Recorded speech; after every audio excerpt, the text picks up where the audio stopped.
Qual foi a última vez que você orou? Não para conseguir algo do Senhor, mas pelo Senhor. Será que você não percebe que na sua carne você não tem nenhum apreço por Deus? Devemos vigiar. Devemos não dar ocasião ao pecado. Essa mensagem é uma mensagem que eu entrego assim especialmente àqueles que já são salvos, que já têm certeza da salvação. Se você não crê no Senhor Jesus, nem sabe que Deus existe, por mais que Deus tenha se dado a conhecer a você, você nega isso e tudo mais, vá primeiramente entender essas coisas, olhar para a natureza e perceber o quanto que Deus é evidentemente real. Após saber que Deus é real, tanto pela natureza quanto pela sua consciência, até mesmo pela Bíblia, você perceberá que saber que Deus existe é terrível, pois você reconhece que existe um Deus justo e amoroso que deseja proteger os seus e julgar o mal. Ou seja, se Deus lhe julgar, você será condenado. E todo ser humano tem noção de que após a morte será condenado, porque vai ser julgado por um Deus justo que está acima de suas capacidades de suprir a justiça dele. A solução desse dilema é simplesmente você não ser julgado, e é exatamente isso que Cristo veio fazer.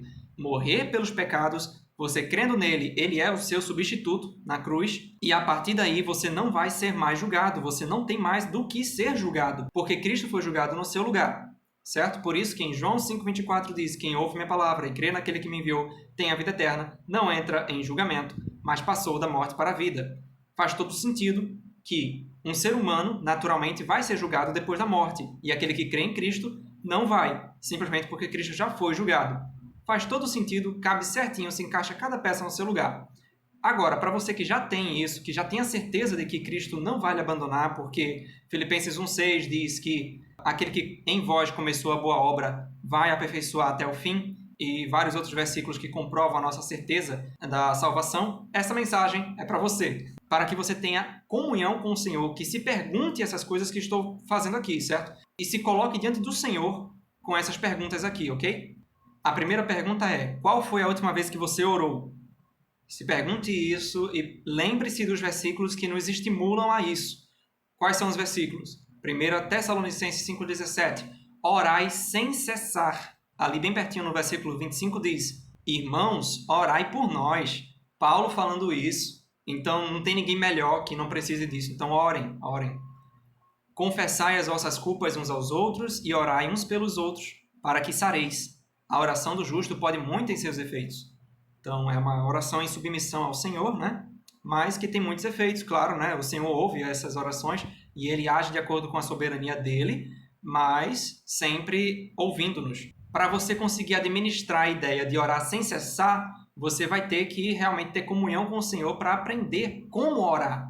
Outra pergunta: qual foi a última vez que você leu a Bíblia buscando o Senhor somente, não seus interesses? Somente o Senhor.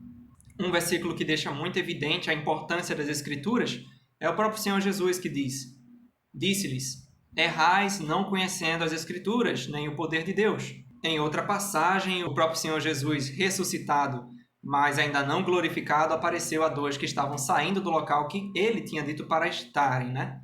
E aí, o próprio Jesus, a partir de Moisés e por todos os profetas, explicava-lhes o que dele, do próprio Jesus, se achava em todas as Escrituras.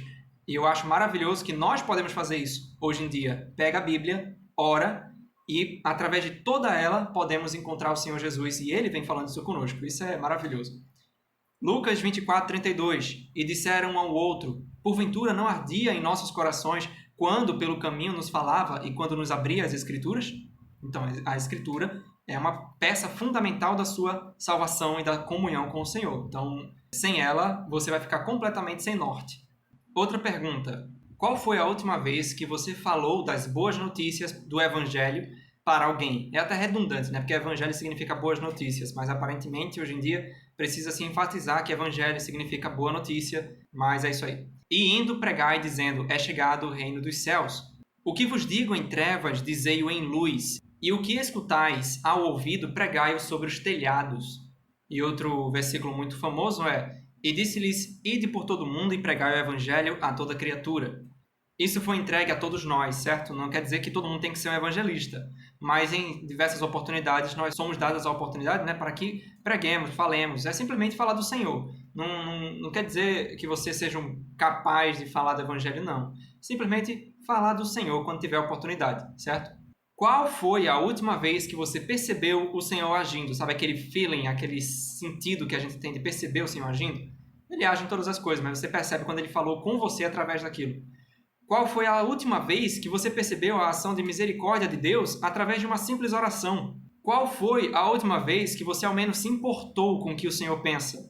Você faz as coisas, vai realizando suas atividades e pouco se importa com o que ele pensa. Isso é terrível. É natural que a gente vá pensando que somos capazes de realizar alguma coisa, mas não somos.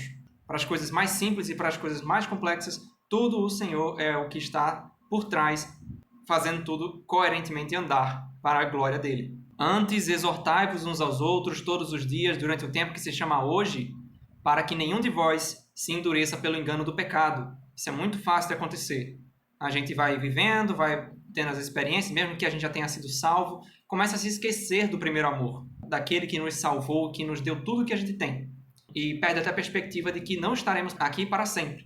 Tudo isso só pode ser restaurado em oração, leitura da palavra e comunhão com o Senhor. Não tem outra forma, não. Essas são só algumas provocações para que lembremos-nos do Senhor, para abandonarmos nossos desejos egoístas que só nos levam a ficarmos mais distantes de Deus e uns dos outros sem nem percebermos. Quando estamos nesse estado, tudo parece estar normal, está tudo bem, exceto que Deus não faz parte, ou seja, nada está bem. Tudo é uma grande ilusão satânica. Tudo parece estar bem, você está em comunhão com as pessoas, conversa, estuda a Bíblia, faz tudo direitinho, nada fora da linha, exceto que o próprio Senhor não está ali. É possível você fazer tudo o que um cristão faz, sendo que você não está em comunhão, certo? Resumindo, não temos aqui cidade permanente, mas buscamos a futura. Não devemos nos apegar a nada aqui, mas o Senhor e os seus propósitos que vão além dessa realidade, dessa vida aqui. Eu espero, que isso seja uma reflexão que ultrapasse o teórico, que vá além de uma simples provocação, porém, que frutifique em diversos momentos singulares com o Senhor. Momentos esses que serão revelados no trono de Cristo. Falando nisso, você já conhece a diferença entre o grande trono branco e o trono de Cristo? Não? Pois procure saber. Mas alguém poderia dizer, não conheço? E por que razão deve me importar? E quem sabe outro até acrescentasse com tremenda ousadia. Eu já sou salvo, esses assuntos são até importantes, mas eu tenho coisas ainda mais importantes para tratar. Não duvide, existem pessoas para pensarem assim. Sabe o que é bom? É em oração você colocar essas coisas para fora. Porque muitas vezes a gente pensa que está tudo certo, mas quando chega em oração, você percebe, eita, olha o que eu estou pensando. Aí você coloca isso dentro do Senhor e Ele vai corrigindo os nossos pensamentos, vai podando aquelas coisas que são realmente malignas.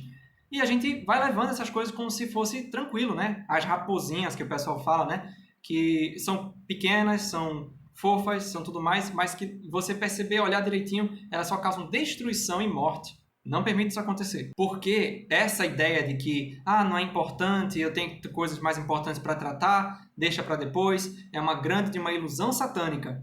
Uma ilusão satânica bem diante dos nossos olhos. Os interesses do Senhor são primeiríssima prioridade. Eu não posso provar o quão desastroso é esse pensamento. Isso é algo que somente a obediência em oração vai confirmar. Não deixe para depois. Ame o Senhor Jesus agora. Conheça mais dele agora. Só podemos sofrer por ele aqui. Porque na eternidade ninguém vai poder sofrer pelo Senhor, certo? Essa é a única oportunidade. Na eternidade nós vamos estar em paz. Daqui a um pouco de tempo nós estaremos em plena paz, com o corpo ressuscitado, sem mais dores. Mas por que eu gostaria de sofrer? E sofrer por ele? Por quê? Bem, nada disso pode ser entendido pela mente carnal. Sofrer com o Senhor é um privilégio entendido só por uma mente descansada na obra de Cristo na cruz. E além disso, não só isso, ser salvo é muita coisa. Mas não significa que você tem comunhão com o Senhor automaticamente, porque a gente ainda tem as duas naturezas e a gente fica dividido aí. Se não confessamos os nossos pecados, não vamos entender o quão importante é o sofrimento em obediência a Deus. Por isso, além de você ser salvo e descansar na obra de Cristo na cruz, você deve andar em obediência, senão não adianta. Você continua salvo, mas não tem comunhão e não compreende o porquê de sofrer. Então, aprenda isso em oração, obediência, porque vale muito a pena. O Senhor é digno. Amém.